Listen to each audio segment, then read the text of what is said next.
نماز کے لیے جو ٹخنوں کو ظاہر کرنے کے لیے بعض کو فولڈ کرتے ہیں تو وہ سمجھیں کہ مکروہ تحریمی میں جا رہے ہیں۔ ٹخنے ظاہر کرنا یعنی ٹخنوں سے اوپر شلوار تہمد وغیرہ رکھنا یہ سنت ہے۔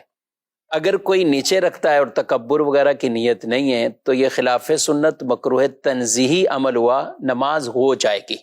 اس نماز کو لوٹانا یعنی دوبارہ پڑھنا یہ واجب نہیں۔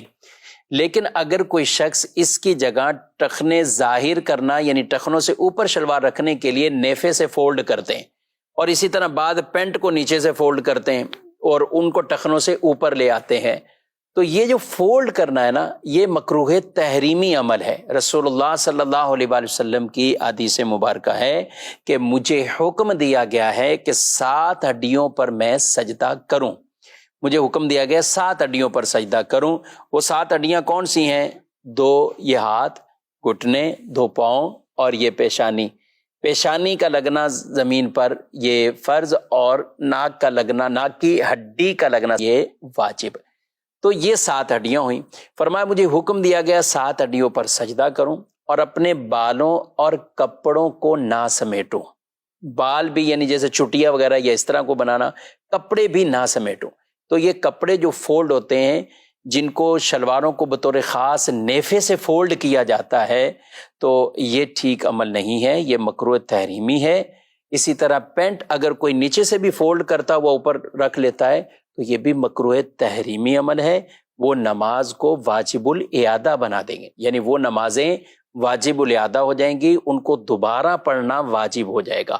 اگر کسی کی شلوار یا پینٹ بڑی ہے تو اسے چاہیے کہ پھر اولاً تو یہ چاہیے کہ ہونی اتنی چاہیے کہ ٹخنے ظاہر ہو جائیں، لیکن اگر ہے بڑی تو پھر وہ نارملی چھوڑ دے، یعنی ان کو فولڈ نہ کرے، نہ نیچے سے کرے نہ نیفے سے کرے، تاکہ ایسا نہ ہو کہ مکروہ تنزیہی سے تو بچ رہا ہے لیکن مکروہ تحریمی کے عمل میں پڑ رہا ہے۔ تو یوں اسے خیال اس چیز کا رکھنا ہوگا، اور کوشش یہی کریں ہمارا لباس ہی اتنا ہونا چاہیے کہ جو سنت کے مطابق ہو، اور ٹخنے بغیر فولڈ کے ہی ہماری شلواریں اتنی ہوں، پینٹ پہنے تو وہ اتنی ہو، یا تہمد ہے تو وہ اتنی ہو کہ وہ ٹخنے اس سے ظاہر ہوں، یعنی ٹخنوں سے وہ اوپر ہو۔ اس چیز کا خیال اگر نمازی حضرات رکھیں گے، ہم بکثرت شہروں کے اندر جو افراد رہتے ہیں تو وہ پینٹ کے ساتھ یہی معاملہ کرتے ہیں، عام حالت میں پینٹ نیچے ہوتی ہے اور نماز کے لیے اس کو فولڈ کر کے کوئی آدھی پنڈری پہ کوئی پتہ نہیں کہاں لے کے جا رہا ہوتا ہے، تو ان کی نمازیں مکروہ تحریمی ہو رہی ہوتی ہیں۔ یہ خود بھی مسئلہ سمجھنا چاہیے اور اپنے دوسرے بھائیوں تک بھی اس مسئلے کو پہنچانا چاہیے۔ ہاتھ کے بعض اوقات یہ کلائیاں آدمی وضو کر کے آتا ہے، تو اب یہ وضو کیا اور اب یہ وضو کر کے آئیں، اب اسی طرح ہی آپ نماز شروع کریں گے کہ تو یہ نماز بھی مکروہ تحریمی ہے، یہ نماز بھی آپ، جی ہاں، یہ نماز آپ کی مکروہ تحریمی، یعنی اس نماز کو بھی دوبارہ پڑھنا یہ واجب ہوگا۔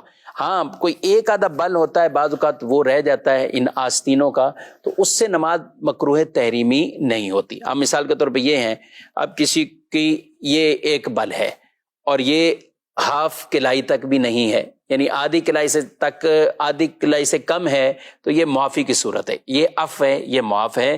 لیکن شلوار کے نیفوں کے حوالے سے یہ نہیں کہا جائے گا کہ وہاں ایک بل وہ چھوٹ ہے، پینٹ کے اندر نیچے سے ایک بل کو چھوٹ ہے، ایسا نہیں ہے۔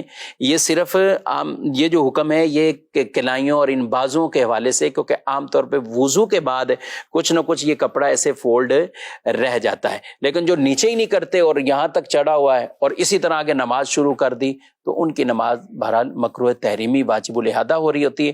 یہ دین کے مسائل جب ہم سیکھیں گے، سمجھیں گے، اور نماز کو جیسا حکم ہے ویسا پڑھنا ہے۔ جی ہاں، فرمایا جس نے وضو کیا ویسا جیسا حکم تھا اور نماز پڑھی ویسے جیسا حکم تھا، اس کے گناہ اللہ بخش دیتا ہے۔ تو بخشش بھی چاہیے، تو ان احکامات کو پورا کما حق ہمیں بجا لانا یہ بہت اہم اور ضروری ہے۔ اللہ پاک مجھے آپ کو عمل کی توفیق عطا فرمائے۔